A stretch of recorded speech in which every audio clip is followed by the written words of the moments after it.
Hello friends, আসসালামু আলাইকুম। আজকে রেসিপিতে স্বাগতম জানাচ্ছি। আজকে খুব মজাদার একটি মাছের রেসিপি নিয়ে চলে আসলাম। এখানে মাছ নিয়েছি, মাছের মাথা, বড় কাতলা মাছের মাথা একটি ধুয়ে পরিষ্কার করে নিয়েছি। তারপরে চুলায় একটি প্যান বসিয়ে এখানে আমি 4 টেবিল চামচ রেগুলার রান্নার তেল দিয়ে দিলাম। তারপরে এখানে দিয়ে দিলাম পেঁয়াজ কুচি, প্রায় 1 কাপের মতো। আমি পেঁয়াজ কুচিটা একটু বেশি পরিমাণ নিয়েছি। 4-5টা কাঁচামরিচও দিয়েছি, দিয়ে অনবরত নেড়ে চেড়ে পেঁয়াজটাকে হালকা করে ভেজে নেব। চুলার আঁচটাকে মিডিয়াম করে তারপরে আমি এখানে দিয়ে দিব আদা আর রসুন 1/2 টেবিল চামচ করে, দিয়ে খুব সুন্দর করে আদা রসুনের গন্ধ যাতে না আসে এটাকে হালকা একটু ভাজা করে নিব।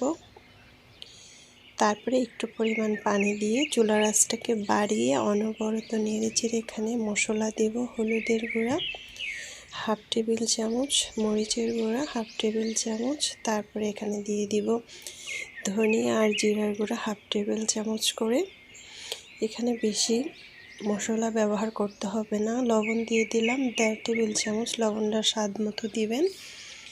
তারপরে একটু পরিমাণ পানি দিয়ে আমি খুব সুন্দর করে মশলাটাকে কষিয়ে নেব চুলার আঁচটাকে বাড়িয়ে। তারপরে এখানে দিয়ে দিব 2টি তেজপাতা ছিঁড়ে ছোট সাইজের। তারপরে যখন মশলাটা কষিয়ে আসবে তখন আমি দিয়ে দিব মাছের মাথাটাকে দিয়ে সুন্দর করে এটাকে আমি কষিয়ে নেব প্রায় 5 থেকে 6 মিনিট। যখন এটা খুব সুন্দরভাবে মাছের গায়ে থেকে গন্ধটা চলে যাবে, সুন্দরভাবে কষানো হবে। এখন ঢাকনা দিয়ে ঢেকে রাখবো প্রায় 2 থেকে 3 মিনিট চুলার আঁচ বাড়িয়ে। তো খুব সুন্দর করে কিন্তু আমার মাছটা কষানো হয়ে গিয়েছে। এখন উপর থেকে দিয়ে দিব মটরশুঁটি। আমার বাসায় মটরশুঁটি ছিল, আর যেহেতু এখন শীতকালীন প্রচুর পরিমাণ বাজারে পাওয়া যাচ্ছে, তরকারির মধ্যে মটরশুঁটি না দিলে ভালোই লাগে না খেতে। আপনারা চাইলে মাছটাকে এটাকে ভেঙে দিতে পারেন। আমি মাছের মাথাটাকে ভেঙে দিলাম। ভেঙে দিলে মাছের মাথার ভিতরে মশলা ঢুকবে খুব সুন্দর করে। তারপরে আমি এখানে দিয়ে দিব লাউ। আমি আজকে লাউ দিয়ে কাতলা মাছের মাথা দিয়ে রান্না করব। লাউটাকে এভাবে লম্বা সাইজ করে কেটে নিয়েছি। এখন ঢাকনা দিয়ে ঢেকে রেখে দিব প্রায় 1 থেকে 1.5 মিনিটের মতো চুলার আঁচটাকে বাড়িয়ে। তারপরে চলে আসলাম, খুব সুন্দর করে এখন নেড়ে চেড়ে মিক্স করে নিব। আমার কিন্তু খুব সুন্দর করে এটা মিক্স করা হয়ে গিয়েছে মশলার সাথে। এখন আস্ত কাঁচামরিচ দিয়ে দিলাম 4টার মতো, ঢাকনা দিয়ে ঢেকে রেখেছি আরও 2 মিনিট। 2 মিনিট পর চলে আসলাম। এখন পানি দিয়ে দিব পরিমাণ মতো। আমি এখানে 1.5 কাপ পানি দিয়েছি। লাউ যেহেতু পানি বেশি ব্যবহার করতে হবে না। আমি কিন্তু অনেকে বলে লাউ বাতি হলে খাওয়া যায় না, কিন্তু আমি কিন্তু আজকে বাতি লাউ নিয়েছি। একদম খুব সুন্দরভাবে এটাকে আমি রান্না করব, আপনারা দেখতে থাকুন। তা আমি আরেকটু লবণ দিয়ে দিলাম, লবণটা লাগবে।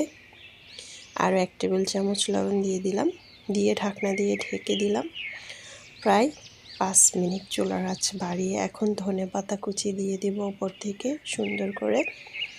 হয়ে গেল আজকের আমার খুব মজাদার কাতলা মাছের মাথা দিয়ে লাউ তরকারি। এতটাই মজাদার হয়েছিল, আমি তো খালি খেতেই বেশি পছন্দ করেছি, বেশি বেশি করে আমি খেয়েছি, এতটাই মজাদার হয়েছিল।